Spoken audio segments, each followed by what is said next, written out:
Assalamualaikum warahmatullahi wabarakatuh. Selamat pagi anak-anakku semuanya. Kita berjumpa lagi di hari Senin dengan pelajaran yaitu Akidah Akhlak bab 4 tentang akhlak terpuji, yaitu hormat dan patuh. Semoga hari ini kita belajar bersama dan jangan lupa berdoa dan tetap semangat ya. Yang pertama yaitu pengertian hormat. Hormat yang berarti menghargai, takdim, sopan atau khidmat. Jadi itu hormat. Bukan kalau hormat dengan bendera diangkat tangan, kalau hormat sesama manusia itu yaitu takdim, sopan. Kita kepada orang tua atau yang di atas kita itu harus menghargai, takdim, sopan. Ya, itu yang dinamakan hormat. Sopan itu akhlaknya, ucapannya itu dilihat. Jadi bagus atau tidaknya itu dilihat kita di ucapannya. Itu yang A, ya, pengertian hormat yang A.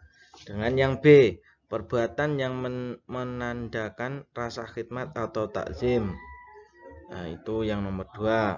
Jadi kita contohnya langsung kita jalankan, yaitu dengan kedua orang tua. Kedua orang tua kita harus sopan, harus takdim, tidak boleh berkata keras, tidak boleh membantah kedua orang tua. Itu termasuk hormat. Tapi kalau sebaliknya kalian berkata kasar, tidak mematuhi peraturan kedua orang tua, guru, berarti tidak hormat, ya. Jadi kalian harus tahu yang dimaksud dengan hormat. Selain kedua arti hormat tersebut, kata hormat dapat diartikan dengan suatu sikap yang mengakui keberadaan orang lain dan tidak merendahkan. Jadi kalau di waktu di sekolahan, ya kalian harus tahu kedua orang tua kalian di sekolahan adalah guru. Jadi sikap kalian sama juga dengan kedua orang tua yang di rumah. Harus mentaati, harus menjalankan apa perintahnya guru kalau di sekolahan. Kalau di rumah yaitu kedua orang tua. Nomor 2 adalah ciri-ciri sikap hormat. Nah, ini kalian biar tahu ciri-ciri sikap hormat ya. Nomor A, tidak meremehkan orang lain karena status sosial, harta, usia dan sebagainya. Jadi di waktu satu kelas ya kan, itu jangan sampai meremehkan orang lain karena statusnya lebih tinggi. Itu tidak boleh. Harta, usia itu jangan dilihat karena tidak boleh kayak gitu ya.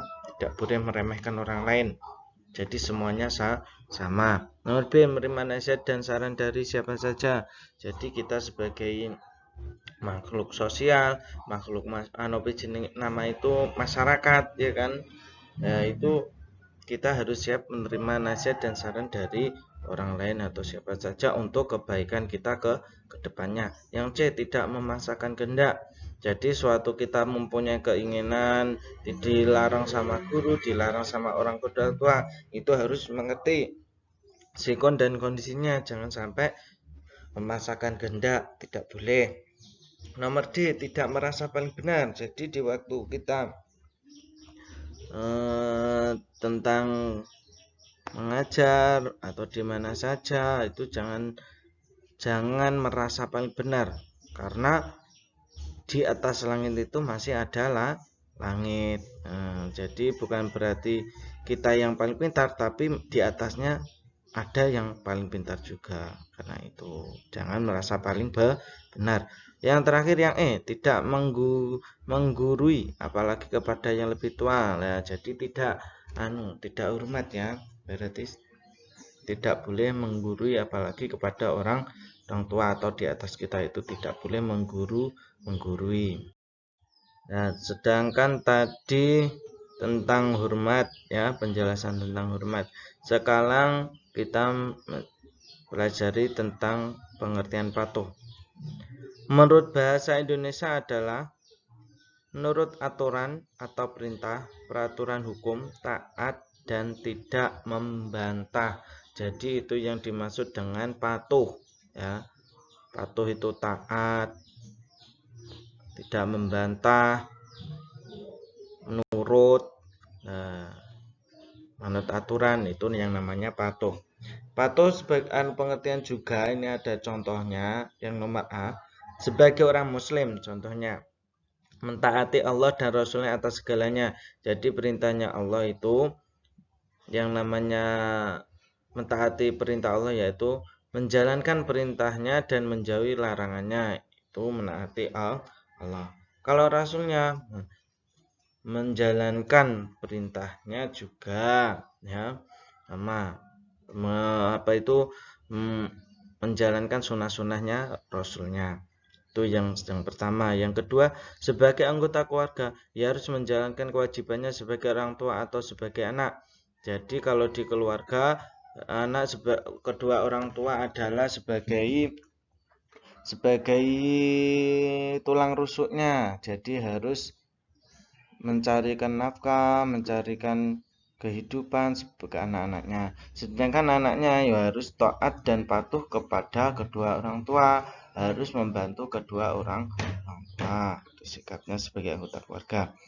Yang C, sebagai anggota masyarakat patuh pada peraturan dan norma-norma yang ada di masyarakat. Jadi kita sebagai masyarakat yang baik dan yang benar harus mentaati peraturan yang ada sekeliling kita di RT, di RW dan sebagainya ya. Terus yang D, sebagai warga negara menjalankan kewajibannya sebagai warga negara dengan mentaati perundang-undangan yang berlaku dan bayar pajak. Itu sebagai warga Indonesia yang baik dan yang benar harus menjalankan kewajiban sebagai negara, yaitu mentaati undang-undang, membayar pajak setiap tahun ya. Itu. Yang nomor 2 selanjutnya yaitu ciri-ciri patuh. Ciri-ciri patuh ini ada 4. Yang pertama, tidak melanggar aturan berlaku di rumah, di sekolahan maupun di masyarakat. Jadi tidak melanggar ya, tidak melanggar aturan yang berlaku di rumah, di sekolahan. Jadi tidak boleh melanggar peraturan di rumah, di sekolahan dan di masyarakat. Yang nomor B, menghormati norma-norma yang berlaku di rumah, sekolah maupun di masyarakat. Jadi menghormati dan menghargai, menjalankan norma-norma atau peraturan di rumah, di sekolahan. Itu menghormati, menjalankan. Yang C, tidak mengganggu kenyamanan, keamanan orang lain di rumah, di sekolah maupun di masyarakat. Jadi jangan sampai kita mengganggu. Contohnya kalau di sekolahan pembelajaran, jangan ramai sendiri, jangan main sendiri, tapi harus mendengarkan dan tenang di waktu gurunya menyampaikan materi atau pembelajaran. Kalau di orang lain, di masyarakat, jangan sampai membuat gaduh, membuat keramaian dan sebagainya. Yang terakhir, tidak membuat keributan di rumah, di sekolah maupun di masyarakat. Nah ini kita harus patuh dengan peraturan, jangan sampai membuat keributan atau keramaian di sekolah maupun di masyarakat.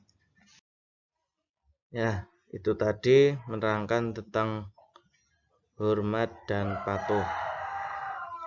Cukup sekian dari Yanda. Kalau ada belum paham atau bingung bisa tanyakan ke Yanda ya. Kurang lebihnya mohon maaf. Assalamualaikum warahmatullahi wabarakatuh.